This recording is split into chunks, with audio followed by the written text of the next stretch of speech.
Hello and welcome to Health and Beauty Hacks. I'm your host, Mia Sines, and in this episode, you get to meet Dana DiGioia, and I'm really excited to meet her.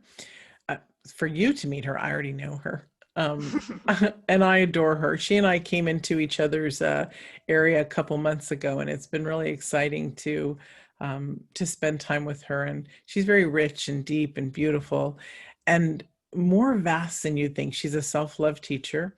She's been on a journey of helping people, women particularly, but people with their emotions around eating, which we know that when we start a program of some kind, everything hits the fan. So it's really exciting to have you here, Dana. So welcome.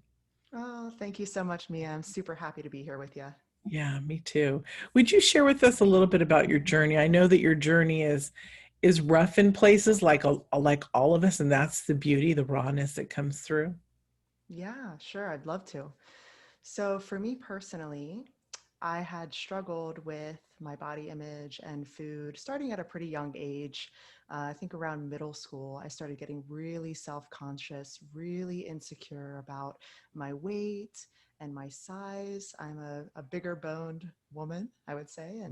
And that always made me feel like I was wrong for some reason. I think Mm. I had this conception that or this like preconceived notion that because I'm the girl, I should be smaller and as skinny as possible. And of course, that's definitely widely represented and pushed just through advertisement in the media, but just also within my own home life. I think that there was this um, definite overall dominant narrative that the women should be petite and small and light. And just who I was just did not fit that mold. So starting off, going through puberty and developing, and I always felt like something was off or wrong. And at that age, the thing that I would try to do to solve or fix or hopefully try to fit the mold was starting off with a pretty restrictive eating and excessive exercise from as early as like 14, 15, all the way up through high school. And I definitely I did this, definitely on the back burner. It was something behind the scenes. It was something under the rug. From the outside looking in, it kind of looked like I had my stuff together. I was playing all these sports, but underneath the surface, there was just so much of this insecurity and kind of self-loathing around my physical appearance. And I love then, you. I love your story. I'm sorry. I just love it. uh, I'm looking for something on my phone to share with you in the audience. That's perfect yeah. for what you're talking about. Oh my gosh, I would love to hear it. Yeah. Um, do you want a second to kind of try and pull that up, or? I will, but you can keep going, honey. Okay, cool. I got a lot to share, so I Yeah. will. I can keep going for a minute. Yeah. So yeah, but then it definitely I reached a kind of a rock bottom, I would say, freshman year of college. At the towards the end of that year, I was committed to somehow achieving some sort of revenge body. I was like gonna come back from freshman year. You know how they always talk about like the freshman 15. I was so Mhm. committed. I was like, there is no way I'm going back to my hometown with the freshman 15. I'd rather have the freshman negative 15. So I was hell bent on really trying to do everything in my power to make that happen. And unfortunately, this kind of took me really far down a pretty dark road in regards to my eating habits, and a really I set the bar really, really high for myself in regards to my exercise regimen. So I was non-negotiable in the gym at least 2 hours, at least 6 days a week. But it turned out on the seventh day, I would feel like I wasn't making any progress. So I would self-sabotage. And this really started kind of kicking in a sort of repetitive vicious cycle in regards to overconsumption and then trying to negate or remedy the whole situation by being heavily, heavily restrictive or working out to try and burn off any excess that Mhm. I had eaten. So there was this kind of back and forth that started to occur.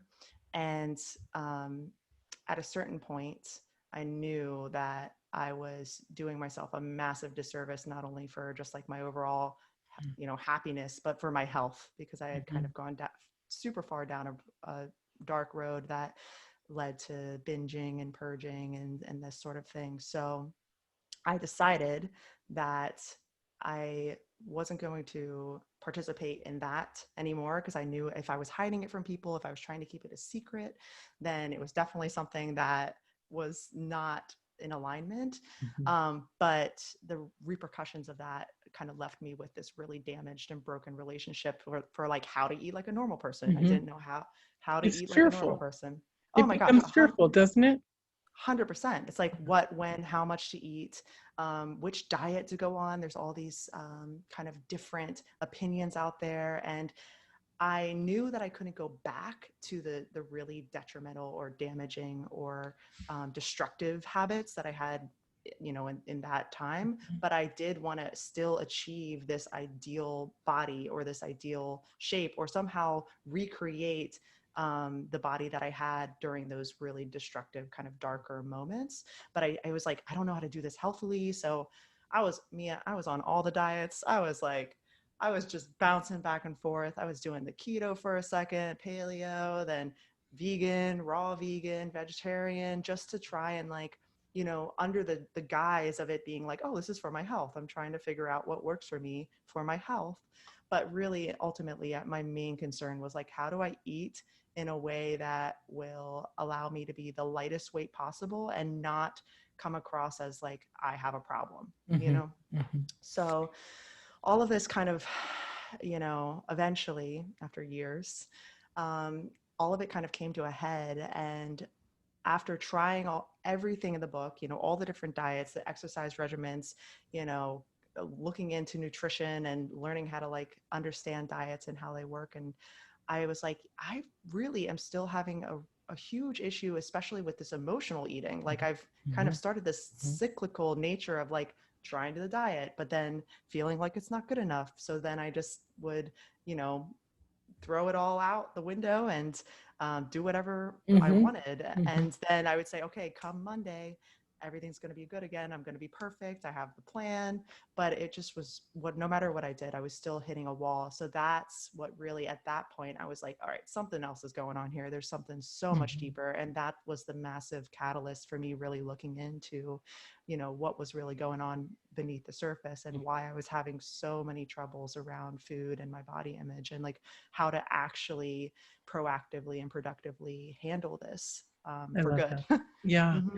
Hmm. It's a crazy place that we get as women for many things. And you brought up some of them that I had these on my phone for a while because I thought that they were, I got them off of Instagram, but I thought that it was really important. So I'm a plus size girl. Hmm. And I've gone up and down for years. I've gone way low, and then the cancer flooding my hormones, I my body was craving the sugar, and so I wasn't able to lose. I only gained, and so Mm. we beat ourselves up until we don't. Right? Granted, I'm losing tons and masses amount of weight right now because I'm focused and dedicated. But here's Hmm. something that triggered me when I saw it on Instagram, but it was perfect because I do teach body love as well.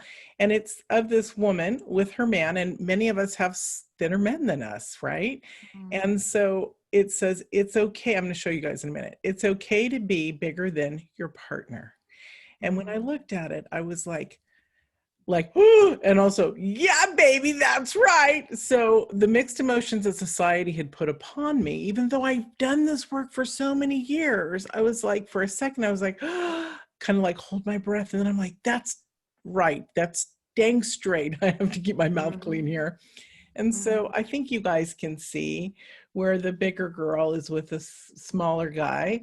And it just says it's okay to be bigger than your partner. Now, if I had Yeah. realized this, I'm sorry, guys, I would have put it up and done a flash slide and all that. So bear with me. And then there's one more right next to it that I pulled up when I was speaking through my phone. You have the waves of the sea. Wait, oh, you have the waves of the sea written on your skin.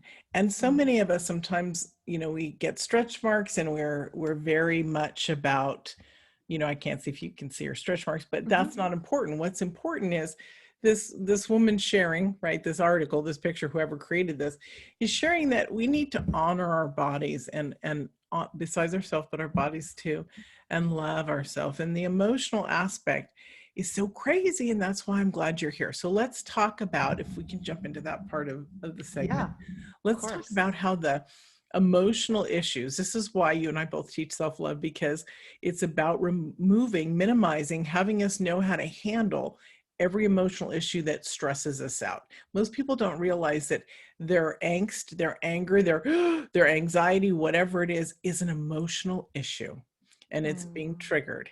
And so when we recognize that and we can look at that, bam, that's half the battle right there, isn't it?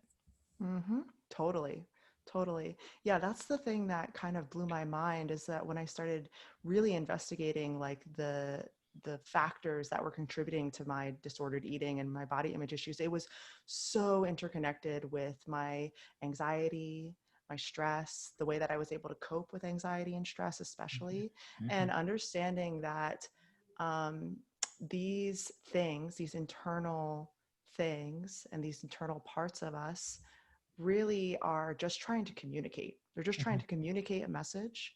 And when we learn how to sit with and properly communicate back with the emotions and these sensations, we can learn so much about what's really going on and what they're really trying to tell us. So, the emotionality behind it for me was the key to unlocking the solutions in regards to actually repairing and healing on a deeper level. Because yes, I it was honestly mind blowing. And as soon as I started learning about this, I was just like, we have got it all wrong. We're trying to fix a internal problem with an external solution through dieting and exercise. But what's really going on is if we want to heal, we got to feel it. We got to feel what's going on inside. And one of the keys to having a really beautiful relationship to the body is really feeling what's going on. We Mhm. can't think our way into feeling better. We got to feel our way into feeling better. And that's why handling emotionality and really becoming super close and intimate with all of the different sensations and what's going on inside will really help unlock and heal, from the inside out, from the Mhm. bottom up. I So think that's beautiful. yeah, totally. Yeah. So I really have discovered not only what's amazing is that I've not only discovered so much about, my relationship to my body and my relationship to food through understanding my emotions and understanding how to deal with them, but it's a massive ripple effect across my entire life. I mean, increasing well-being around those two factors and around Mhm. those two facets has increased well-being across the board because now if I have some anxiety pop up, outside of the way that I'm eating or if I haven't exercised for the day, I'm like, what's really going on? Mhm. Is the anxiety because of work? And if it is, how do I properly process that and handle that in a holistic, healthy manner that actually brings me back home to myself and brings me back home to my body. Because if there's one thing for sure, the only person that we have throughout this entire lifetime is ourselves.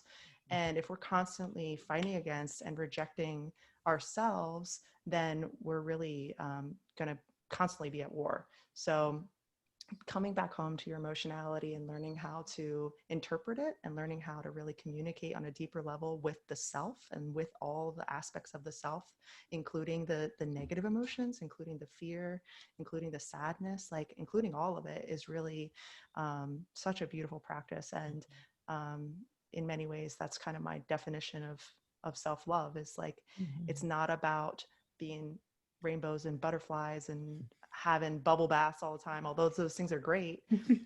Self-love is a matter of you incorporating and integrating and accepting the parts of ourselves that might be the most shameful, the most difficult, the most painful, the most sad, or it's a matter of becoming whole. And Mhm. the emotionality that might be contributing to the way that we feel about ourselves and our body, it's not necessarily the problem.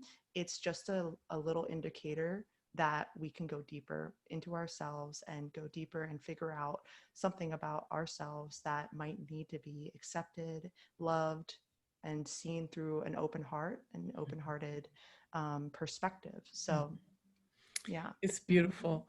There are so many things that people, so they're hearing you right now and they're like, their synapses are firing. They're like, wow, wow, wow. I also think that we should share with them ideas on where this comes from, the emotional stuff, Mm, like our mm, childhood. How did your family eat dinner? Were you forced to sit at the table and finish your food? Were there fighting? Was there conversation? Was it good food, delicious? Or was it something that you hated to eat?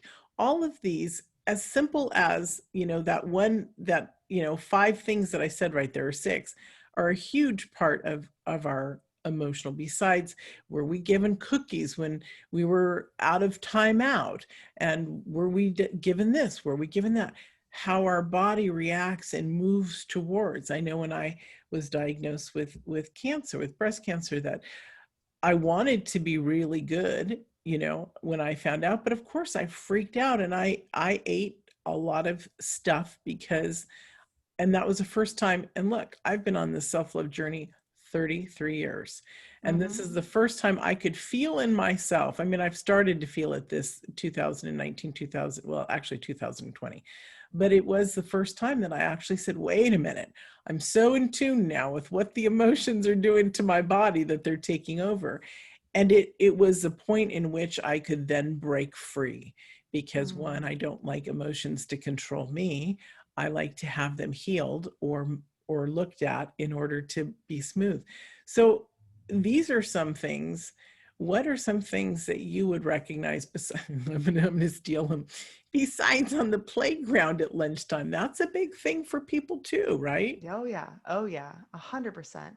I mean, so much. I love that you mentioned the inner child work, the kind of going back to childhood and really dissecting, like, Mhm, what role did food play in your life? mhm, Was it a source of comfort from an early age? Was it a source of love? Did your family show love and bond and feel that communal aspect over the dinner table? mhm, And is that something that you're potentially still looking for or craving through your eating habits?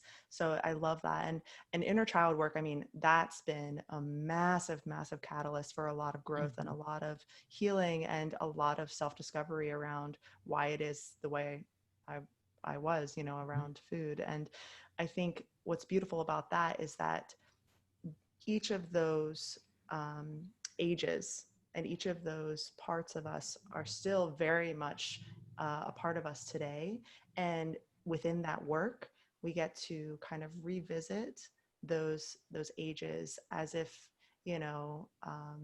it's kind of like going back to the past. But the thing is that the way that we were raised and the way that we were brought up is so infused in how we're being now mhm, that revisiting it really is a beautiful way to reconnect and kind of, like I said before, go back to the beginning and work from the ground up. Like mhm, if you would imagine like the inner child like a Russian doll, we have mhm. it builds upon each other. Yeah. So Those stacking it's inner dolls, a oh little piece, then the next one, then yeah. yeah, exactly, exactly. And so many of us are just like, we're so wrapped up with the modern day. I mean, it's so overwhelming, and we're just trying to keep our heads above the water. We're trying to look at today, tomorrow, the next Mhm, day. We're trying to like, button up the last through few weeks, or plan to see somebody, next week, and we're just kind of we're trying our best to manage and handle whatever is within our immediate kind of present moment, that we sometimes even forget that we have that little Russian doll, that little part of us inside of us mhm, that's either been neglected or forgotten or is holding on to something that really is no longer serving. So mhm, like I was mentioning before, I mean, the integration process and the matter of coming whole, I mean, working with different ages and going back to different times and really learning how to love and nourish and uh, learn more about who we were at that time, why we were that way, and what we were still holding on to, how it impacted us, can really help unravel and like pull the threads and like kind of unravel and allow us to release and step into a new way of being. But it is a matter of kind of working with these parts of us, these younger parts of us, those little Russian dolls that, are stacked up within us and kind of contribute a massive amount to who we are today. So Mhm. that's a huge thing. And then a lot of the work that I do is a lot around mindfulness as well, and just really being mindful and trying to be as present with our internal state as we are our external state. We're very present with the external state. We're very present with, like, what's going on out here, but we don't check in very often. So Mhm. go in, turn in inwards and move in inwards is like a massive part of the work that I do, and what I help women kind of accomplish and learn how to do on their own. Mm-hmm. It's beautiful. I love that. You know, the Russian doll analogy is amazing, literally, Mm, because when you were talking about it, I was like, did they even realize that they were building inner children then? Or were they just doing a creation, right? You know, because Russia is known for those dolls, right? And mm-hmm. all their delicate stuff. So I'm not sure if way back when it first got created, those little dolls inside of dolls, inside of matching dolls, inside of matching dolls, that it was that they were thinking that it was the inner child. But Yeah, isn't that brilliant? I love that. yeah, Yeah. yeah. Yeah. It's funny. It kind of just popped into my head just now. I haven't used that analogy before, Yeah. but I loved mm-hmm. it. Yeah, It was very, yeah. very cool. How Mm, can others strengthen their self-love through doing mm, the same stuff? mm-hmm. The biggest thing that I can recommend is there's a couple things. Like I said recently, going inward is huge. Mhm. Going inward is huge. So that means taking a look at what's going on inside the body and really listening to the sensations that are present. So we can kind of gauge, okay, what is active, what's contributing to my actions, because oftentimes we're driven to react, and our body, it might be sending a signal to do something. Or so if you want to enhance your self-love, getting to know the self Mhm. by going inwards is like a huge thing. That's like a massive aspect of this, and that can look like meditation, just like sitting in Mhm. a little bit of silence and taking some time to just check in. Maybe even if it helps to just take a couple deep breaths before you want to settle in and turn inwards. And even just doing like a little bit of a body scan of like, okay, Mhm. what's active right now? Am I feeling any sort of anxiety? Am I feeling a little bit of um, am I dehydrated? Am I like actually hungry, or am I just freaking out about this Mhm. deadline next week? I think that that's huge. And most importantly, viewing the self through the lens of so much compassion is so key, because like I said, it's the act of true self-love might be accepting Mhm. and integrating the parts of ourselves that we might be really embarrassed about. We might not have handled something well, Mhm. and it causes a lot of shame, and we get to have so much compassion for um, the self. And through compassion and through love, we will grow closer rather than further separating ourselves Mhm. from ourselves. So the body really only responds to love and compassion. And like, if we were to even go back to the inner child, if you were to shame, blame, reject, Mhm. neglect, ignore uh, the child, it would either act up more, or potentially carry around a lot of like sadness or weight. So thinking of yourself and the parts of you as as you would a small child can really help shift that perspective, Mhm. and really help yourself look at yourself like, oh my God, I'm really just trying to do the best I can. Yeah. I'm really just trying to. And if I was going to really get to know myself on a deeper level, let's maybe ask some questions through the lens of complete compassion and curiosity and kindness. Mhm. Like, judging and blaming and shaming yourself because you said you were going to go on a diet and then you eat a sleeve of Oreos. Like, I promise you, I've been there. It does Mhm. not, I think that is, everybody has been there, oh my right? God, 100%, Yeah. 100%. But It's about what you're saying. It's about, so I call it gentleness, but it took me a long time to frame it that way. If you're gentle with yourself, you'll blossom like a flower is gentle with the sun. When the wind and rain come, it doesn't want to open and follow the sun. So it's the same thing, right? That gentleness you're talking about. It's a yeah. beautiful, that is the only way that we can get healing in. There are some Mhm. transformational programs where they do a lot of yelling and screaming to shock you, right? Mhm. To shock it out of you or shock it forward or whatever. And that's really not where it comes from, especially if you're have trauma in your background. It's about love. Mhm. Yeah. Totally. Totally. Couldn't agree more. Yeah, it's super. And for me, that was like a huge growth edge because like I was like, just get over it, push past it, like buckle down, Mhm. you could, be better, do better, don't be weak, just get over yourself. And like, if I were to, slip up, Mhm. which wasn't necessarily a slip up, my body was just trying to, or like in regards to if I set a goal for a diet and then Mhm. I did something that wasn't in alignment with this crazy ridiculous goal, I had a tendency to just like completely beat myself up and just like, get your butt to the gym, blah blah blah.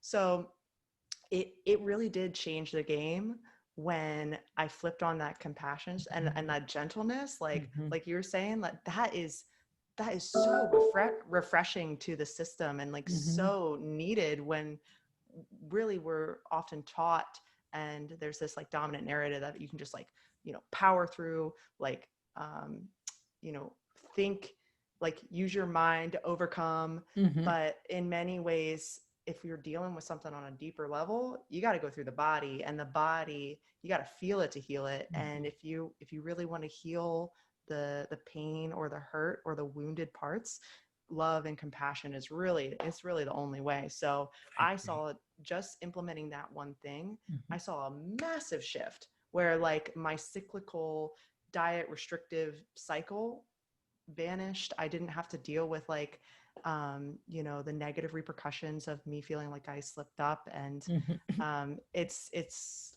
really just,